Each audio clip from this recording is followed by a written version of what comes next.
In tonight's Politics at Large, Steve is at the president's first fundraising stop with the political problems the president is facing, even as his challenger sits in a courtroom. Well, the barricades are up, security certainly on high alert. This is the Fairmont Hotel, President Biden's first stop as he makes a loop for fundraisers in the Bay Area with some of Silicon Valley's elite. And it comes as he also makes a major announcement about drawing a line to U.S. military aid in Israel. Donor dollars bringing President Biden back to San Francisco for several five-figure fundraising events, just as the president also issued a new pledge putting a hold on shipping weapons to Israel it could use to launch an attack on Rafah, the last major Hamas stronghold in Gaza. If they go into Rafah, I'm not supplying the weapons that have been used historically to deal with Rafah, to deal with the cities, to deal with that problem.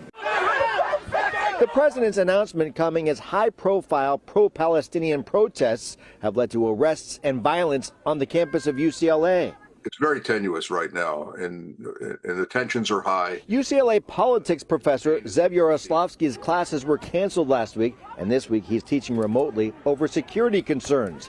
Yaroslavsky says the optics of unrest on U.S. campuses is hurting the Biden campaign. It will have an impact politically. Chaos never helps the incumbent. As the president navigates the impact of the Israeli-Hamas war at home, coverage of the crisis has at times eclipsed the president's challenger, former President Donald Trump's salacious criminal trial. Porn star Stormy Daniels testifying this week she was paid to stay silent about having sex with Trump. The former president has pleaded not guilty and denies the affair. His numbers have gone up in the last year with all of these indictments. It's a sign of the times. I mean, people who are his fans are sticking with him. A recent head-to-head poll showed President Biden and Donald Trump in a virtual toss-up. Biden's 2% lead smaller than the poll's margin of error.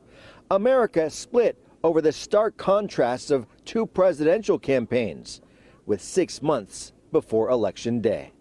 So after the stop here at the Fairmont Hotel, President Biden set to make more stops in Palo Alto and Portola Valley tomorrow before heading up to Seattle on this West Coast trip. All right, Steve, thanks for that. Let's bring in our CBS